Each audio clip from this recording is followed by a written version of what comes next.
વિદ્યાર્થી મિત્રો, કૌશલ્ય એકેડમીમાં ફરી આપનું હાર્દિક સ્વાગત છે. ધોરણ 12 નામાના મૂળ તત્વો ભાગ 1 પ્રકરણ 3 પાઘડીનું મૂલ્યાંકન HSC બોર્ડ એક્ઝામમાં જે વિભાગ ડીમાં દાખલા પૂછાય છે તેની પ્રેક્ટિસ આપણે કરીએ છીએ.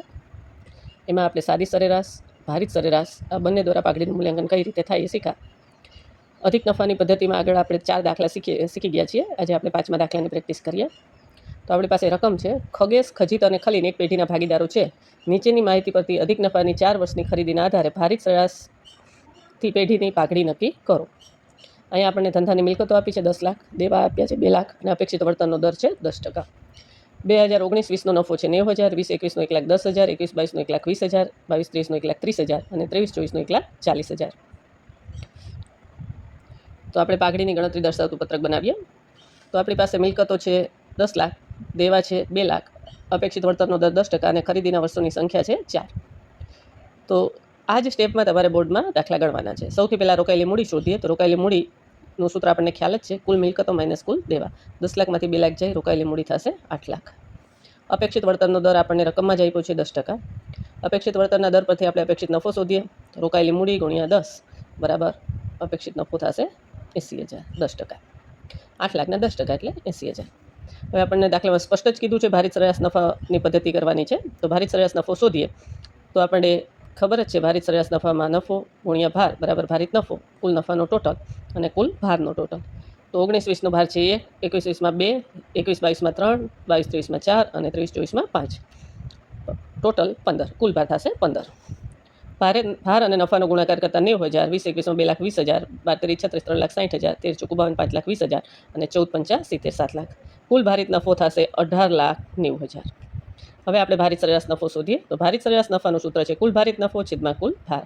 તો કુલ ભારિત નફો છે 18,90,000, કુલ ભાર છે 15, તો ભારિત સરેરાશ નફો આવે છે 1,26,000.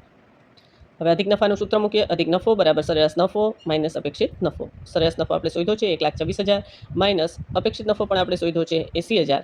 તો અધિક નફો આવે છે 46,000. 1,26,000 માઇનસ 80,000 બરાબર 46,000. હવે પાઘડી બરાબર અધિક નફો ગુણ્યા ખરીદીના વર્ષોની સંખ્યા. ખરીદીના વર્ષોની સંખ્યા આપણને આપેલી છે 90,000. ખરીદીના વર્ષોની સંખ્યા આપણને આપી છે 4. 46,000 ગુણ્યા 4 બરાબર 1,84,000. તો પાઘડી આવે છે 1,84,000. એના પછીના દાખલાની પ્રેક્ટિસ કરીએ.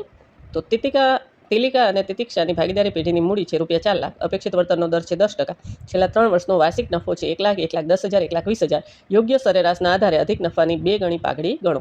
અહીંયા મિત્રો ધ્યાન રાખજો, યોગ્ય સરેરાશ શબ્દ વાપરો છે. તો આપણે નફો જોઈએ તો 1 લાખ, 1,10,000 ને 1,20,000. તો નફામાં કન્ટિન્યુ વધારો છે. જ્યારે નફો કન્ટિન્યુ વધારો હોય નફામાં, ત્યારે ભારિત સરેરાશ પદ્ધતિનો ઉપયોગ કરવામાં આવે છે. આપણે આગળના વિડીયોમાં પણ આ બધી જ વિગતે ચર્ચા થઈ ગઈ છે. તો આપણે પાઘડીની ગણતરી દર્શાવતું પત્રક બનાવીએ. તો સૌથી પહેલાં રોકાયેલી મૂડી, જે આપણે શોધવાની નથી, આપણને રકમમાં જ આપેલી છે. રોકાયેલી મૂડી 4 લાખ. અપેક્ષિત વળતરનો દર 10%, એ પણ આપણને રકમમાં જ આપેલું છે. તો અપેક્ષિત નફો આપણે શોધીએ. રોકાયેલી મૂડી ગુણ્યા 10%. રોકાયેલી મૂડી છે 4 લાખ, એના 10% એટલે 40,000. હવે આપણે યોગ્ય પદ્ધતિ એટલે ભારિત સરેરાશ નફો. ભારિત સરેરાશ નફાનું સૂત્ર મૂકીએ. તો એના માટે આપણે જોશે કુલ ભારિત નફો અને કુલ ભાર. તો નફો 3 વર્ષ આપ્યા છે આપણને. નફો છે પહેલા વર્ષનો 1 લાખ, એક ભાર આપ્યો 1 લાખ, 1,10,000, 2 ભાર આપ્યો 11 × 2 = 22, 2,20,000. ત્રીજા વર્ષે 1,20,000, 12-13-36 3,60,000. કુલ ભારિત નફો 6,80,000 અને કુલ ભાર છે 6. તો ભારિત સરેરાશ નફાનું સૂત્ર મૂકીએ. ભારિત સરેરાશ નફો બરાબર કુલ ભારિત નફો છેદમાં કુલ ભાર. તો 6,80,000 ભાગ્યા 6, તો કુલ ભારિત નફો આવશે 1,13,333.33. હવે આપણે અધિક નફાનું સૂત્ર મૂકીએ. અધિક નફો બરાબર સરેરાશ નફો માઇનસ અપેક્ષિત નફો. અધિક નફો છે 1,13,333 માઇનસ અપેક્ષિત નફો છે 40,000. અધિક નફો આવશે 73,333.33. પાઘડીનું સૂત્ર મૂકીએ. પાઘડી બરાબર અધિક નફો ગુણ્યા ખરીદીના વર્ષોની સંખ્યા. તો અહીંયા આપણને કીધું છે 2 ગણી પાઘડી ગણવાની, બરાબર. તો 73,333.33 ગુણ્યા 2 બરાબર 1,46,666.66.